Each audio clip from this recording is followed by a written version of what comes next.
Hola amigos, ¿qué tal? Bueno, el cantante Camilo Sesto creo que es una de las personas que he conocido que más me ha abierto su corazón. Y a mí me gustaría contaros todas las intimidades y todos los secretos de este hombre que fue tan conocido y por el que me habéis preguntado, por cierto, en varios de vuestros mensajes, que yo los leo todos.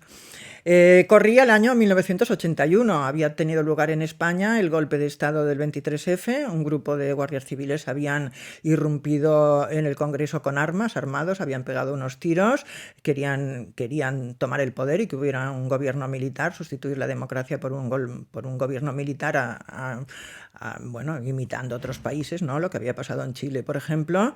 Y bueno, afortunadamente, pues este golpe de Estado fracasó, pero era el tema de conversación de todas vamos, de todo el país, porque además el país se polarizó, ¿no? Era una época de una agitación social increíble. Y yo tenía una cita 2 semanas después del 23F, tenía una cita con Camilo Sesto. Camilo Sesto ya era entonces un cantante famoso, había llamado a la redacción de mi revista y entonces había dicho que tenía ganas de hablar conmigo, que tenía ganas de que yo lo conociera, que él creía que era un gran desconocido, ¿no? Que tenía famas y leyendas que no eran ciertas y quería tener una larga conversación conmigo para que yo supiera realmente cómo pensaba. Hombre, yo después del 23F creía que lo iban a anular. Pensad que nosotros, por ejemplo, en nuestra redacción tuvimos que salir del edificio donde estaba mi revista, custodiados por la Guardia Civil porque había amenaza de bomba en el edificio. O sea que los periodistas también estábamos en esa época en peligro, pero la verdad es que él mantuvo la entrevista. Yo fui desde Barcelona, yo vivo en Barcelona, como os he dicho varias veces, y me citó en un restaurante bastante peculiar porque era un barrio obrero, no era un restaurante de moda, ni muchísimo menos, era un barrio obrero de Madrid. El restaurante era el típico restaurante en plan fonda, ¿no? De esos de manteles de cuadros, el dueño ahí con el cigarrillo en la oreja, ¿no? Con el de esto, la mujer en la cocina, ¿no? Y que te tomaba la nota así en un papel así arrancado de una libretita. Y nos encontramos al mediodía, nos encontramos a las 2, comimos, después de comer tomamos café, tomamos coñac, luego el whisky, él tomaba whisky con Coca-Cola, luego sacaron, a la hora de cenar, sacaron unas copas, ahí sacaron unas cosas de picar, estuvimos más copas después de cenar, y a eso de las 4 de la mañana o de las 5, diría yo, Camilo me acompañó a mi hotel, a esa hora en que los empleados de la limpieza empiezan a regar las calles, ¿no? Se abren los kioscos de periódicos, esa hora entre dos luces me acompañó al hotel y la verdad es que yo pensé que había conocido a una persona interesante e importante. Nada más llegar, pues claro, el tema de conversación era el 23F y entonces yo le dije, bueno, ¿qué te ha parecido? Y él me dijo, ¿por qué me lo preguntas? Me ofende mucho que me lo preguntes. Digo, bueno, es el tema de conversación que hay en estos momentos en toda España, ¿no? Y me dijo, no, tú me lo preguntas por lo de Camilo Chet, ¿no? Y era que Camilo había estado en el Festival de Viña del Mar de Chile. Sabéis que en Chile en esa época estaba la dictadura de Pinochet, ¿no? Había hecho un golpe de Estado y él era, en esos momentos, pues era lo que había sido Franco en España hacía unos años.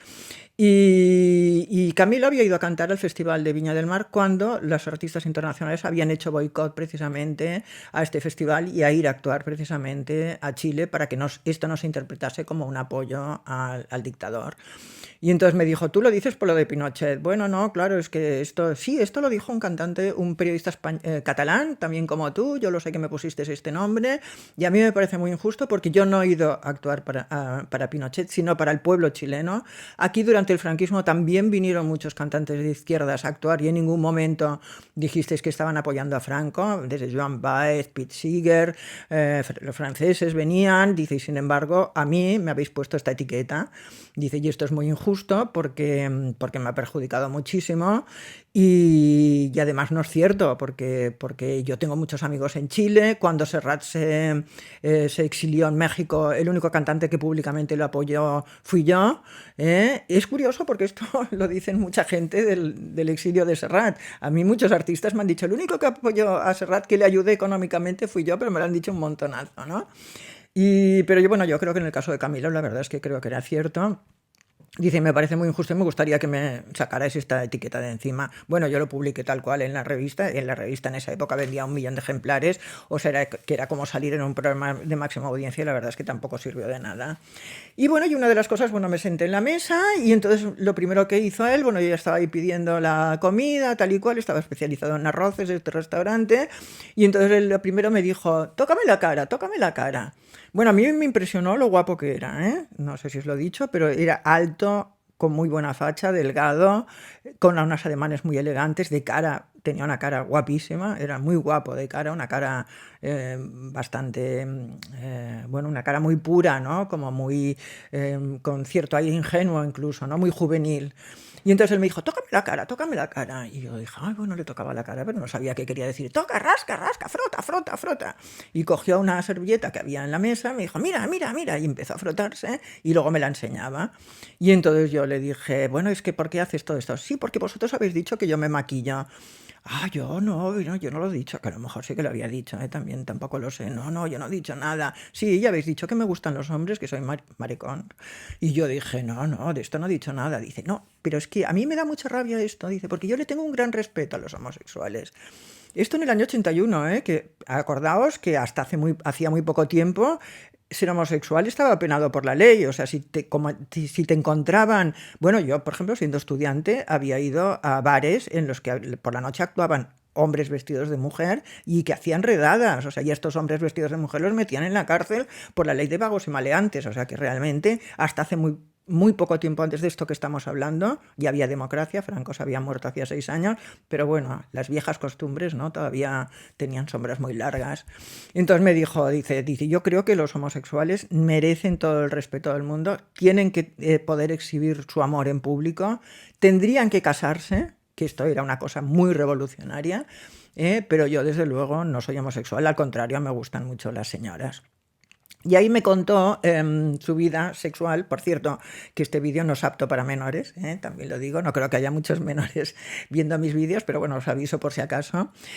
Porque bueno, su primera experiencia sexual había sido con una prostituta valenciana. Este fue el titular de la revista, ¿ves? Mi primer polvo fue con... Aquí sale la palabra, pero no la que he dicho yo, sino la más Marcela, como si dijéramos. Y fue a los 16 años y entonces me dijo que esa señora en un arranque de pasión que le había mordido el hombro y entonces él en pleno invierno, porque era el mes de febrero y hacía un frío impresionante, se bajó la camisa, se bajó el jersey y tal para enseñarme con bastante coquetería el hombro, ¿no? Y me dijo, mira tú el mordisco que me quedó desde aquellas y sí, realmente se veía una cicatriz, o sea, como más blanca que el resto de la piel. Entonces se aficionó a ir con prostitutas. También es cierto que en aquella época pues la única forma de practicar el sexo era esa, también os lo tengo que decir. Y hasta que conoció a una cantante mayor que él, me parece que me dijo que era 20 años mayor que él, Laura Casale, con la que estuvo 4 años y me lo enseñó todo. O sea, todo lo que se me podía enseñar de él era experimentada, sabía mucho, había tenido muchas parejas. Dice, y luego la pena es que ya me fue imposible luego ir con chicas de mi edad, porque yo me aburría con ellas. Yo siempre he ido luego con mujeres mucho mayores que yo. O sea, que yo ya vi que no tenía nada que hacer porque en esa época los dos más o menos teníamos la misma edad. O sea que, no, dice, me gustan las mujeres muy mayores y mis parejas pues siempre han sido mujeres mayores porque es lo que me gusta. Yo digo, bueno, pero claro, tú eres de Alcoy, y entonces él me contó, sí, soy de Alcoy, he tenido una infancia difícil, no en el sentido de los niños prodigio tipo Marisol o tipo Joselito, que un día, por cierto, le dedicaré un vídeo a Joselito porque lo merece. Su vida es una novela, auténtica novela. Dice, no fue desgraciada en ese sentido de niño explotado, ¿no? Lo que pasa es que como tenía una voz bellísima, él iba al colegio de los Escolapios y formaba parte del coro, ¿no? El coro de voces blancas, ¿no? De los Escolapios. Dice, y eso hizo pues que yo me quedara sin nada, no tenía ni domingos, ni sábados, ni grupo de amigos, ni podía ir al cine, ni podía hacer el gamberro, ni podía hacer deporte, porque siempre tenía que estar ensayando con la escolanía, ¿no? Siempre tenía que estar ensayando y no podía tener ninguna diversión propia de ningún niño. Y esto hizo que le cogiera un odio horroroso a la canción, ¿no? Yo no quería ser cantante para nada, entonces me dedicaba a pintar y mi sueño era vivir de la pintura. Bueno, el caso es que luego cuando fue mayor de edad, Alcoy se le quedó pequeño, se fue a vivir a Madrid. Y en Madrid, pues lo que hizo hizo hacer un pequeño grupo musical que se llamaba Los Botines, pero al principio vivían en una pensión, todos metidos en una pensión en la calle de Las Vistillas, no tenían dinero ni para comer, y entonces él, para recoger dinero, pues empezó a pintar y vendía sus cuadros, se los vendía a un señor que tenía un puesto en el rastro de cuadros, y entonces con eso podían comer al menos, ¿no? Se fue a la mili a hacer el servicio militar. En el servicio militar terminaron de educarle la voz ya de adulto. Él puede cantar ópera, Camilo podía cantar ópera, tenía la voz muy educada. Y cuando salió del servicio militar dijo, bueno, pues parece ser que tengo buena voz. Claro, sus superiores ahí en el servicio militar decían, pues si tienes una voz fantástica, te has de dedicar a cantar. Pues entonces él dijo, bueno, me dedicaré a cantar, pero ¿esto cómo se hace? No tengo contactos, no conozco a nadie, ¿dónde voy? ¿Qué hago?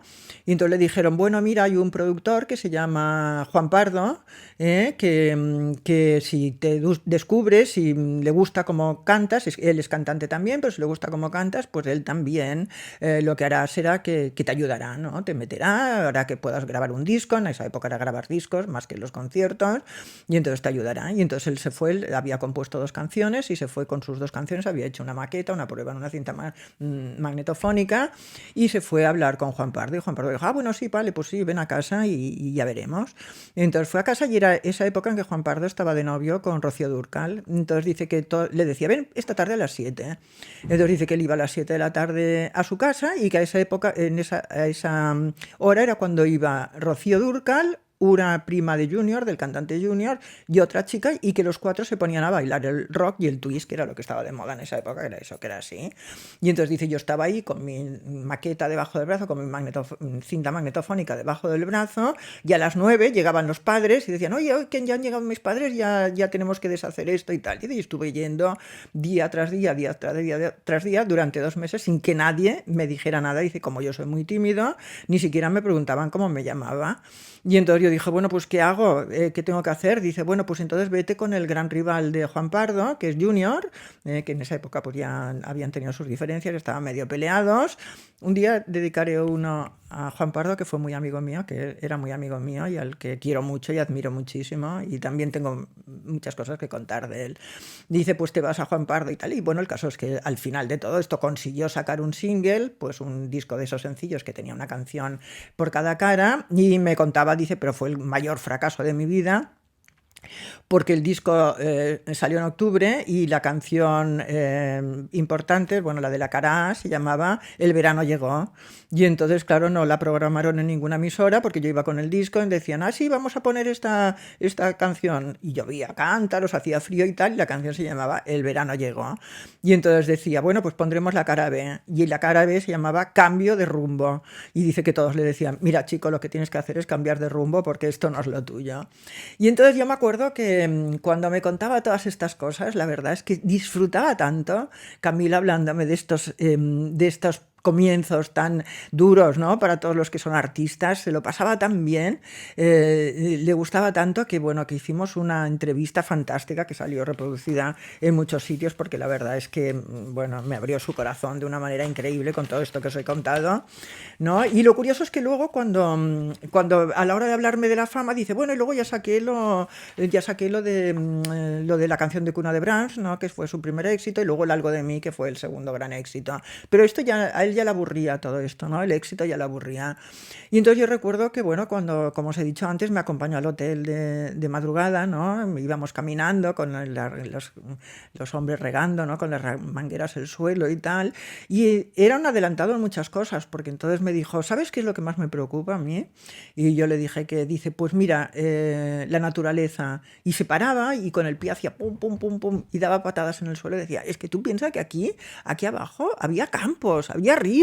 Mira, subíamos una cuesta, una calle en cuesta, y decía, esto era una montañita, o sea, tú figúrate esto con las ovejitas por aquí, corriendo, había césped, había un riachuelo.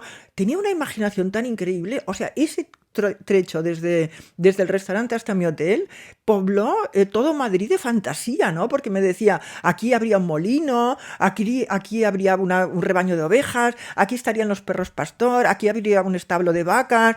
Y yo lo veía con sus ojos, con los ojos de su imaginación, veía este Madrid que él me iba pintando, ¿no? Que aparentemente era un Madrid de esos de gasolineras y de casas amarillas, ¿no? Con esas luces amarillas que hay en la madrugada. Y él no, o sea, él me lo retrató, ¿no? Me lo evocaba, ¿no? Ese Madrid que era campo, ¿no? Y que bueno, que lo hizo de una forma maravillosa. Y dijo, y lo único que tenemos en el futuro es cuidar precisamente la naturaleza porque es lo único que van a heredar realmente nuestros hijos. Entonces, bueno, pasamos unos años que la verdad es que nos intercambiábamos mensajes, él me daba recuerdos de otras personas, le hice también otras entrevistas, cada vez que venía a recitar a Marbella, veis aquí, bueno, aquí tengo varias que también le hice, cada vez que venía, aquí es otra, ¿no? Si yo fuera gay lo diría, pero a mí las mujeres me gustan mucho. Pobre, estaba como un poco, bueno, un poco obsesionado con el tema. Y bueno, y al cabo, bueno, fue muy curioso porque entonces al cabo de unos cuantos años, 6 o 7 años, bueno, la verdad es que no me acuerdo, no me olvidó de mirarlo, la fecha, perdonad. Yo estaba en Marbella y me llamó por teléfono y me dijo, bueno, Pilar, que vamos a daros una sorpresa a un grupo de periodistas y me gustaría mucho que vinieras al Marbella Club, que quiero contaros una cosa.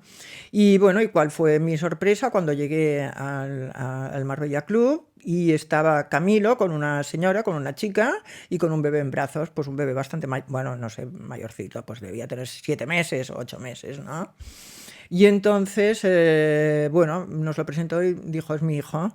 ¿Cómo, Camilo? ¿Pero tú te has casado? No sabíamos nada, o sea, no teníamos ni idea. Tenía una novia que se llamaba Andrea Brostock, que estaba por ahí, por cierto, pero ¿y esta señora quién es y tal? Y entonces nos explicó, dice, mira, Lourdes Arnelas, es una mexicana, una amiga mexicana, una fan, bueno, vimos que era una fan realmente, una fan que me venía a todos mis conciertos en México, que venía a verme y que es una persona estupenda y tal, y entonces me dijo que quería tener un hijo y yo no quiero casarme, me lo dijo varias veces, bueno, el titular de la entrevista fue jamás me casaré, ¿veis? Jamás me casaré, aquí está, mira qué guapo, era esa época, ¿no veis? El Marbella Club, y aquí qué guapo con una chaqueta blanca. Me dijo jamás me casaré, yo no quería casarme, pero lo que sí quería era tener un hijo, y cuando conocí a Lourdes me di cuenta de que realmente era la mujer con la que tenía que tener un hijo, era la que tenía que ser la madre de mi hijo. Lo estuvimos intentando, tuvimos otro intento antes que se malogró, Lourdes entró en depresión porque ella también tenía muchas ganas y al final se quedó, no sé, se quedó embarazada de Camilín, su hijo se llamaba Camilo como él, y entonces dieron la exclusiva a una revista, ¿no? Y luego se tuvo este encuentro con todos nosotros para contarnos cómo había ido todo este proceso. Lourdes estaba callada, no decía nada, y entonces yo estuve hablando con ella también y le dije, bueno, pero es que claro, nos hemos quedado todos, pero tú vas a ser la madre, ¿no? No, yo he tenido un hijo para Camilo, porque Camilo tenía muchas ganas de tener un hijo, pero vais a vivir como pareja. No, es que nosotros solamente creí entender, tampoco es que me lo dijeran así muy a las claras, ¿no? Pero creí entender que sus relaciones se había limitado a la intención, ¿no? De procrear, como si dijéramos, y que no. Y bueno, eso sí que lo dijo claramente, que no eran pareja. Entonces, en esa época esto era muy raro, la verdad, porque luego pues sí que hay otras formas de ser padres, ¿no? Que nos parecen ahora completamente naturales. En esa época se empezaba a hablar ya de los vientres de alquiler y yo recuerdo que le pregunté, le dije, pero entonces Lourdes viene a ser un vientre de alquiler y bueno, Camilo se enfadó, me dijo, pero qué cosa más fea esto, no, es una amiga que ha querido complacerme, ha querido darme un hijo, que es lo que más quería del mundo, dice, yo se lo agradezco, se lo agradeceré toda la vida, estaremos siempre en contacto con ella.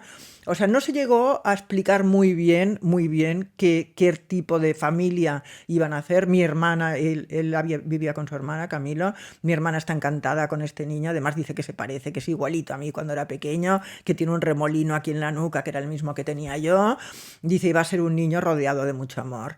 Y luego nos quedamos solos, él y yo, ¿no? Y la verdad es que estuvimos hablando mucho rato, también nos tomamos unas copas esa tarde, y entonces bueno, me emocionaba la emoción suya, ¿no? Me emocionó su emoción, la emoción, como hablaba de su hijo, ¿no? Porque decía, es que mi hijo Pilar, mi hijo va a ser la bomba, va a ser todo, va a tener tanto amor, va a estar tan educado en la belleza, en la música, la pintura, todo, que va a ser todo lo que yo no he podido ser. Y yo le decía, pero Camilo, pero si tú eres el más grande, eres el cantante con la voz más bella, lo reconocen los otros cantantes, que no hay nadie como tú, otros tendrán otras habilidades, pero la voz que tienes tú, tu forma de cantar, esto no lo tiene nadie. No, no, pues mi hijo va a ser mucho más, porque va a tener todo el amor del mundo, es que va a ser increíble, es que ya solamente pensar en lo que va a ser mi hijo, ya esto ya me compensa de todo, esto ya es toda la vida para mí, toda la vida. Y a mí me da mucha pena, la verdad, acordarme de aquel día porque al ver luego lo que ha pasado, ¿no? Con la vida familiar de Camilo, lo que ha pasado con su hijo, yo pienso que a veces los sueños no deberían cumplirse. Bueno, espero que os haya interesado. Un beso, adiós.